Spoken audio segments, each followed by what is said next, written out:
এখানে কতগুলা কাঠের টুকরা পড়ে আছে, যেগুলা কাচরা ফেলে দেওয়া হবে। তো আমাদের দেশে হলে এগুলাকে নিয়ে আমরা লকড়ি বানাতাম রান্না করার জন্য।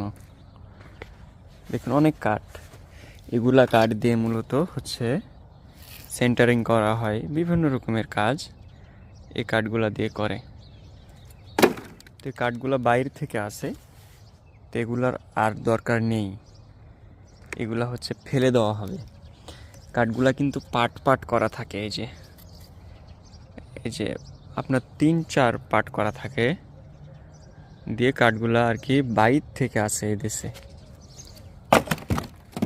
তো এখানে অনেক কাঠ, আপনারা চাইলে কেউ নিতে পারেন, রান্না করার জন্য সুবিধা হবে।